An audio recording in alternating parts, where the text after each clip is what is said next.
G'day and welcome to the National Virtual Expo. I'm your host for this session on the Australian National University. My name is Rob Malicki. I'm coming to you today from Gadigal land in Sydney. I pay my respects to the traditional owners, traditional custodians of the land on which I live and work.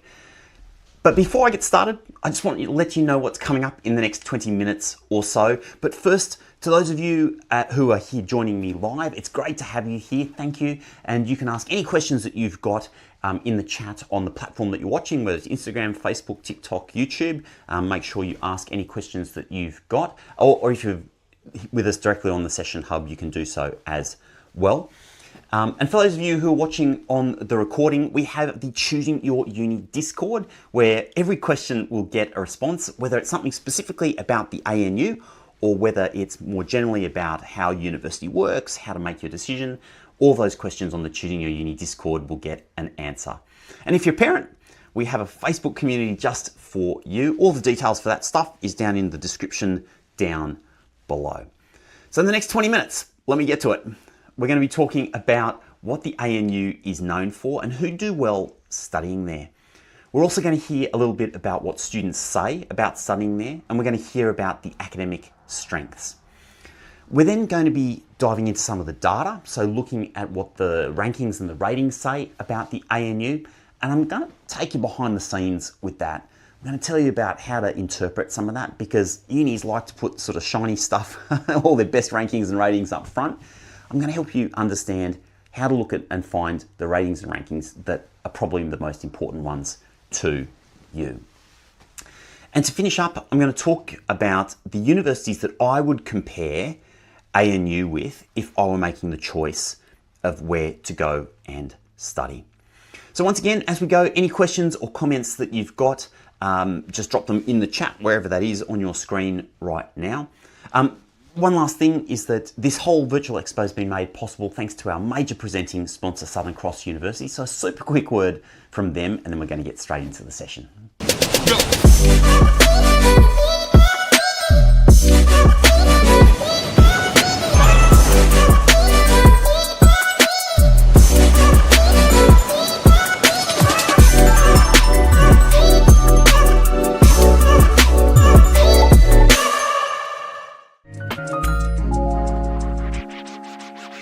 6 Nobel Prize winners, the smallest university in the group of 8, and the only university in Australia created by an act of the Federal Parliament.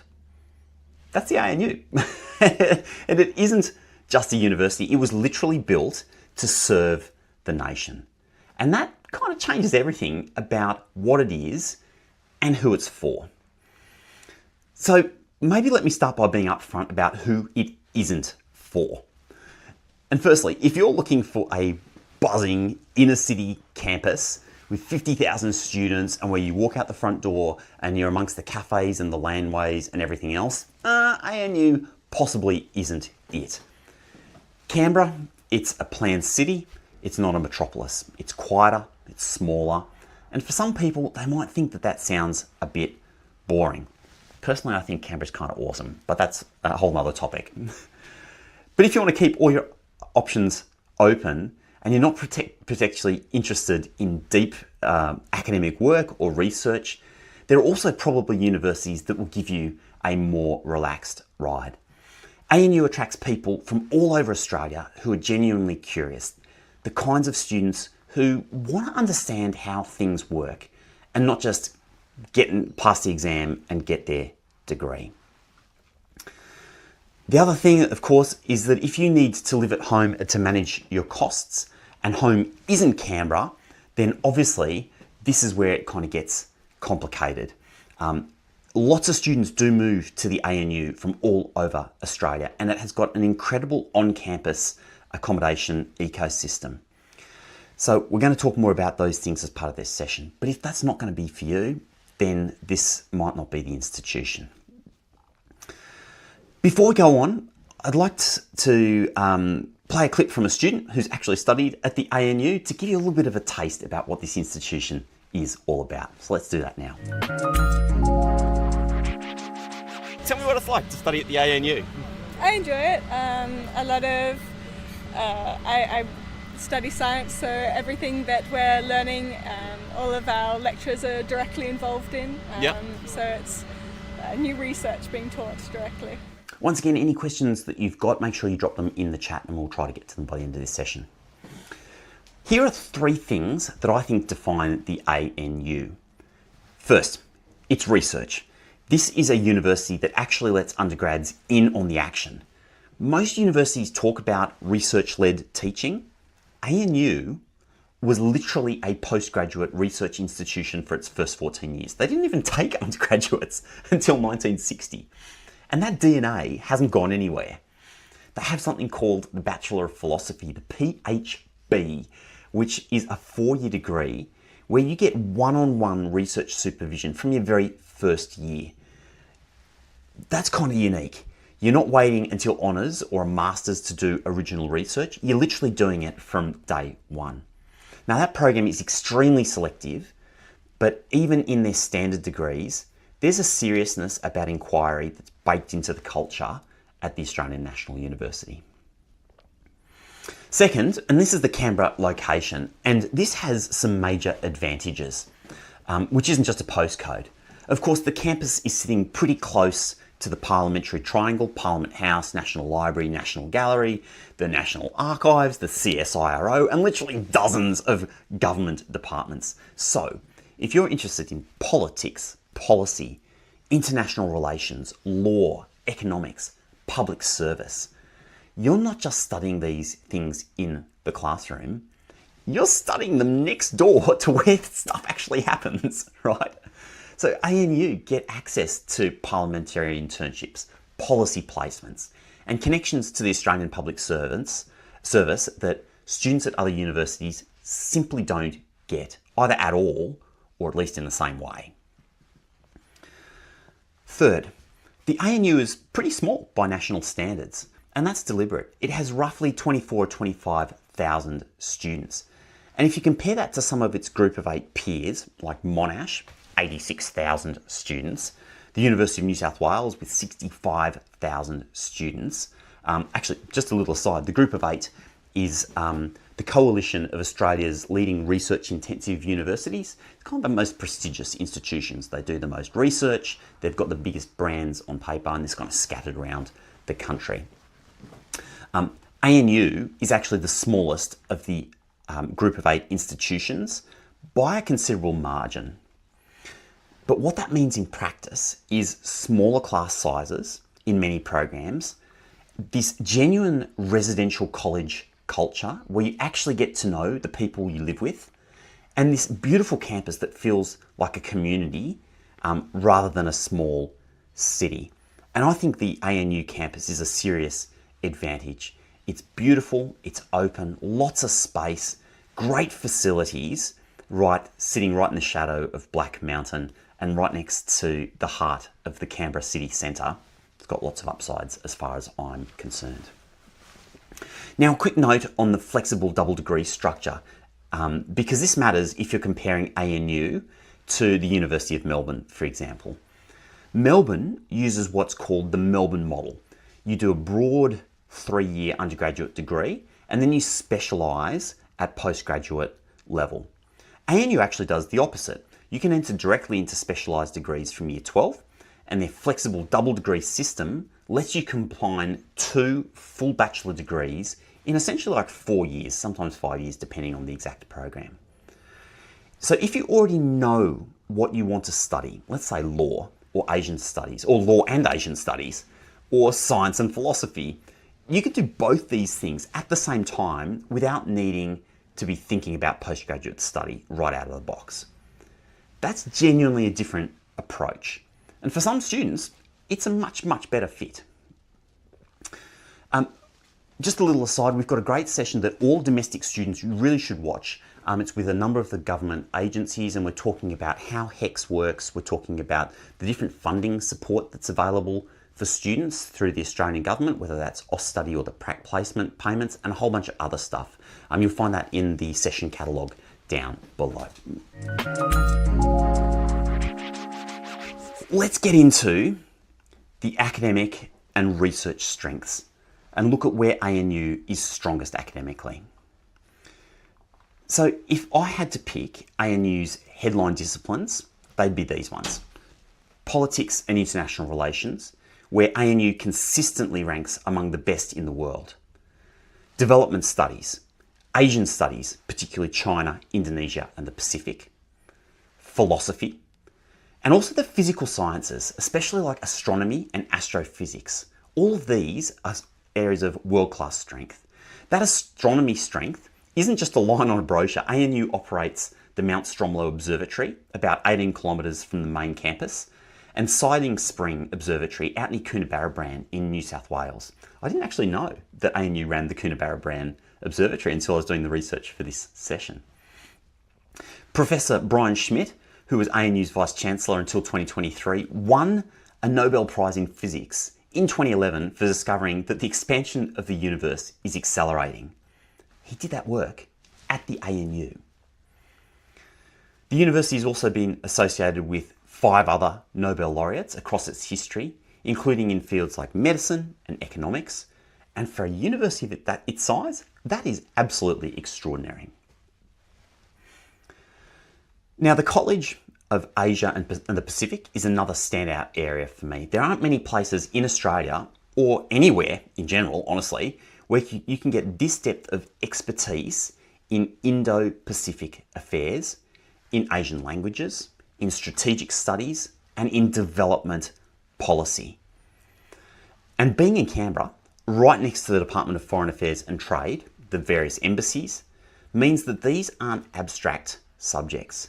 Students end up doing placements and research projects with real policy implications. So if those areas, Asian studies and policy and development, are things that interest you, I would absolutely consider moving to Canberra to study those at the ANU. Now, for students thinking about law, ANU's law program is consistently ranked among the top in Australia. Combine that with the proximity to the High Court and the Federal Court, and law students here get access to the legal system at its highest levels without having to travel interstate. That's certainly an advantage. Now, here's something that's newer and growing at the ANU, and that's cybersecurity and national security studies. The university's been investing heavily in these areas, as well as in things like quantum technology and artificial intelligence. These are such critical topics for the future, and I don't just mean like for IT people, I mean for all fields of study. It's a focus of ours here at the National Virtual Expo to help you understand where this technology and AI is going. And we've got a whole bunch of sessions run in conjunction with the University of New England, who are leading in this space. You'll find those in the session catalogue, things like studying with AI, AI and the future of work. These are going to give you some perspectives on how this technology is going to be shaking up every industry and what it means for you. Now, the medical school is relatively young at the ANU. It was established in 2004, but it builds on the John Curtin School of Medical Research, which has been doing world-class biomed research since the university's earliest days. If medicine interests you, Then the Mission Med session on getting into medicine and understanding the UCAT, which is the University Clinical Aptitude Test, is an absolutely must-watch session. You'll find that in the session catalogue, of course. All right, how do I take this on? I have to flag this honestly. ANU, it's kind of going through a bit of a bumpy time right now. It's going through a restructure that's called Renew ANU, which launched in late 2024 under the then new, she was new, Professor Genevieve Bell. And this was all about reorganising the academic college structure and streamlining administration. Now, this has been a really turbulent period for the university. And I think it's a real pity because, firstly, Genevieve Bell is an extraordinary academic and scholar. I can't comment on leadership and what's happening inside the university, but it has been become quite politicised. It's hit the mainstream media, and maybe some of the consultation and communication hasn't been what it needs to be. So, and that's unfortunately played out in the national newspapers. But one thing you need to remember is that restructures happen all the time, not just in universities, but in all kind of big organisations. So just because ANU sort of hit the newspapers for this doesn't mean that this is something which is exclusive to the ANU. Now, as a student at the ANU, is this going to impact you? My honest answer is probably not. For the most part, students will go, you go to do your classes, you'll study with your academics and do your work, you'll hang out on campus, and life's pretty normal.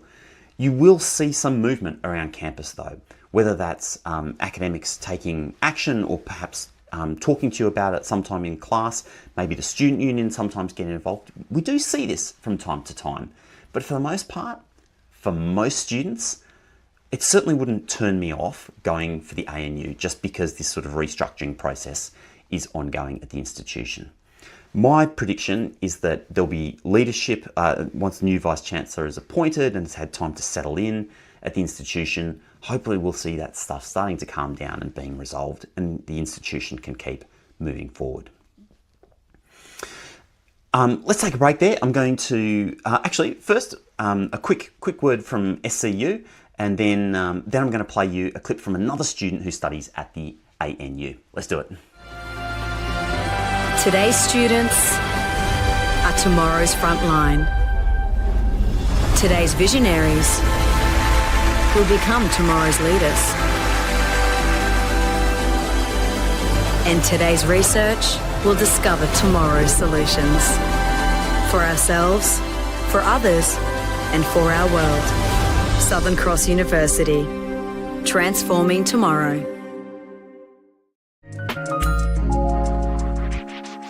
What's it been like moving here? Because as we were walking around campus, you were talking and saying a lot of people move here for uni. And interestingly, I was at the Careers Expo in Melbourne recently and interviewed a couple of ANU students there who'd also moved from Melbourne to Canberra. Really? So a lot of people moving in here, which is interesting. And a little bit unlike a lot of other unis. So what's that process been like? Yeah, well, I think ANU recognises they have so many people moving, and so that transition has been super smooth. And I guess considering I haven't gone home in 6 months, it must be doing a pretty good job. But yeah, like there's always something to do on campus. There's always something to find, whether it be a society event or something in your residential hall. You're never bored here, even though there's the Canberra standard that you might find yourself a little lost, but I don't think that's been the case in my hand. Now let me show you the numbers. So the ANU has the research pedigree.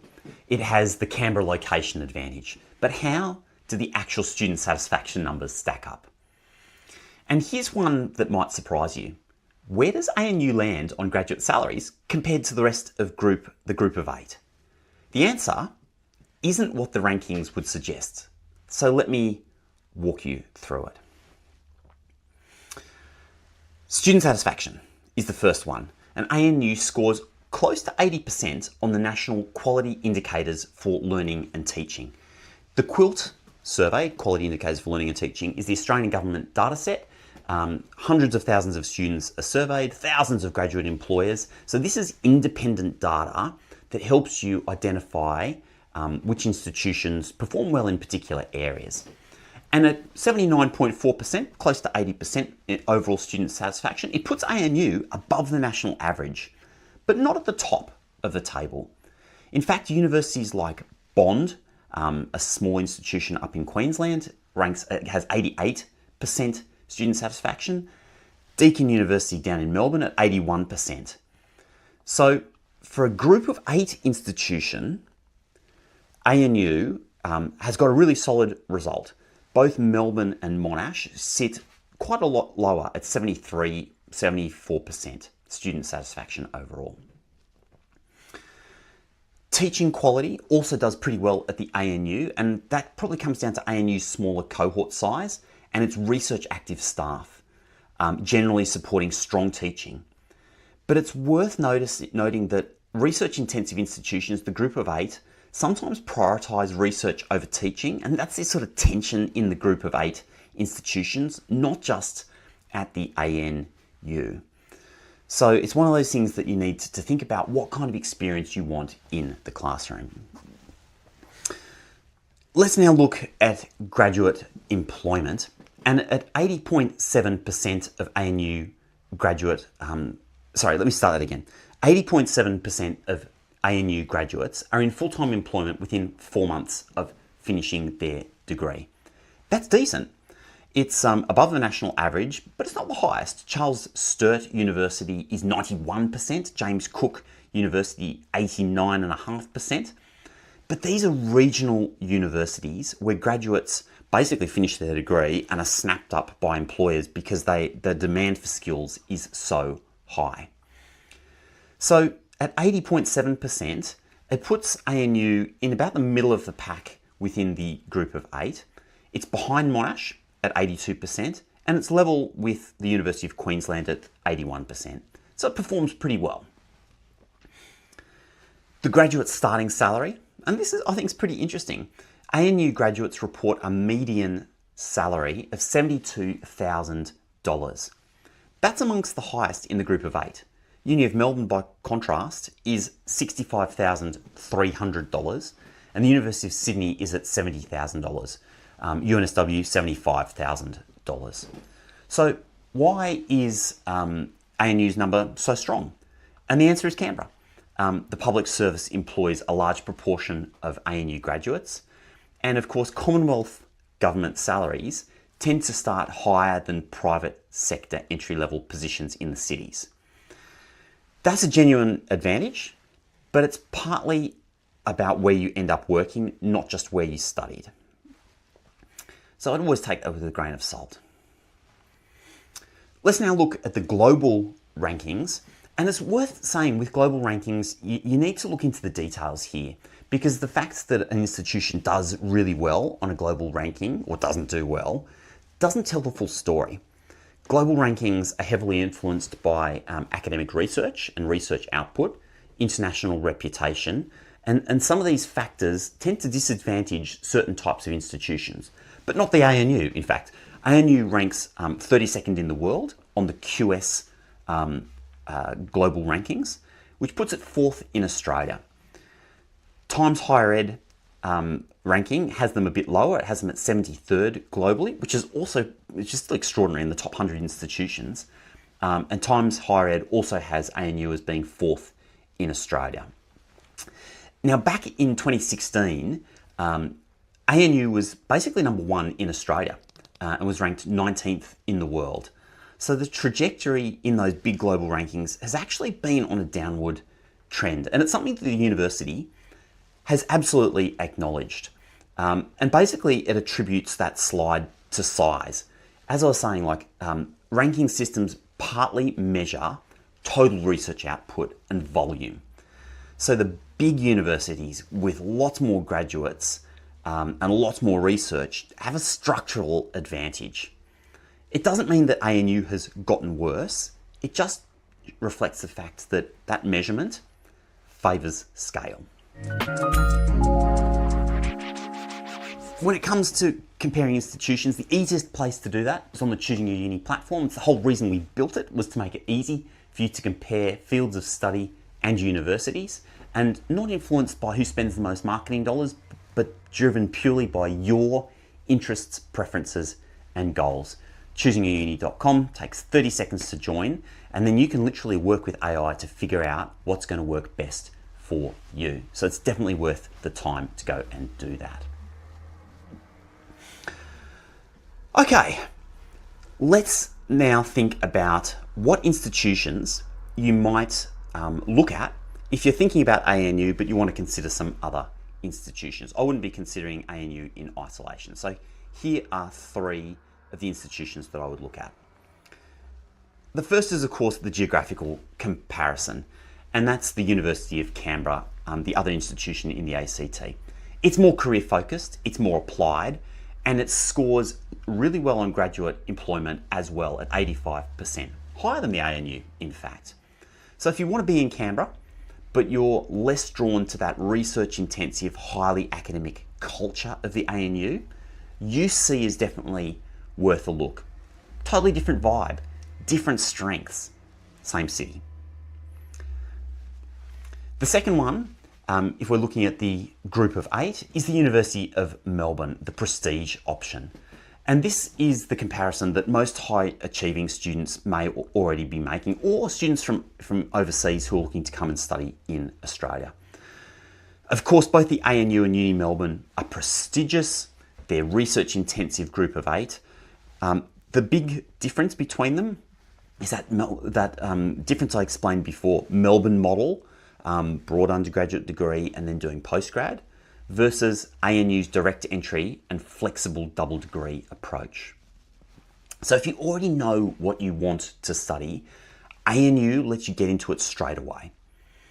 If you're not sure and you want to explore broadly before committing to a career path, then Melbourne's model is designed explicitly for that. So it's a genuine difference in philosophies of education, not just campuses. Of course, the other difference between the two, Canberra versus Melbourne, the Uni of Melbourne, just on the outskirts of the city centre of Melbourne, is going to offer you a more lively experience. Is that a better experience? Depends on you and what you're interested in. I like to throw a curveball in at the end with my third choice. And for me, an interesting comparison with ANU is actually Bond University up in southeast Queensland on the Gold Coast. Bond is a tiny institution. It's private, it's expensive, but ANU is small by the group of 8 standards. It's public and it's in Canberra. These are very different places, but what they share is this. They share a deliberate choice to be small so that students get to know their academics better and their classmates. Bond has the highest student satisfaction in the country at 88.3%, whereas ANU has the most satisfied students of the group of 8. So if small and personal is a non-negotiable for you, Bond and ANU deserve to be on the same shortlist, even though lots of the rest is different about them. Maybe one of the other points is that people literally move from all over Australia to go to the ANU, and they also move, about a third of students that study at Bond, move from interstate. So they definitely have that flavour that they're drawing students from around the country to go and study there. And of course, we've got sessions about all of those institutions that you'll find down in the session description below. Make sure you check those out. And if you've got no idea where to start, Choosing Your Uni platform, and I also did a keynote on Start Here, getting started with choosing a university, where I walk you through some of the things you should be thinking about when it comes to choosing a degree and a university. We've got time probably just for a question, and I want to just pull one from the list that were pre-submitted. So we put out the call just before the virtual expo for questions, but everyone that's asked a question here live, every single question will get answered in the Choosing Your Uni Discord, details down below, in the parent Facebook group as well. So if you're watching this on the recording, you can continue to ask questions via the Discord. Everything will get a reply as part of the Expo process. Question about the ANU. Mel from Sydney asking, I've heard ANU has a residential college system. Is it worth the extra cost compared to just renting a share house in Canberra? I didn't dive into this as much as I would have liked. ANU has got an incredibly strong on-campus college system. They've really built this up over recent years, and the idea is to get you into that college environment where you've got built-in social life, academic support, and a real sense of community from day one. Yes, living on campus can cost more than living in a share house, but in that first year, if you're new to Canberra, or even if you're in Canberra, and you just want to be close to the people, if you know what I mean, this is absolutely worth the investment. Lots of students will move off campus after the first year once they've kind of built friendship groups and gotten themselves established. But for that first year, I reckon being in the heart of the action has definitely got an advantage to it. I didn't always used to think that, to be honest. I used to think that living on campus was like a bit of a waste, and sort of had that perspective of the American college, crap that you see in the movies, which is for some people. The reality is very different. The reality is much more considered, much more collegial, much more friendship based, and there really is something for everybody in the on-campus environment. And so ANU is one of the stronger institutions in Australia for that on-campus first year experience, and definitely worth a look. I haven't got time for more questions, I'm afraid. It's been great talking to you about the ANU at this session, and I look forward to seeing you throughout the National Virtual Expo. Thanks for joining me. My name is Rob Malicki. Have yourself an awesome day. Well, I hope you got something out of this session, and if you have any questions at all, you can head to choosingyouruni.com and ask Lumen. Lumen is your AI guide who knows about every university, every pathway, every option that we've talked about throughout this virtual expo, and Lumen is available to talk to you 24/7, so it's ready when you are.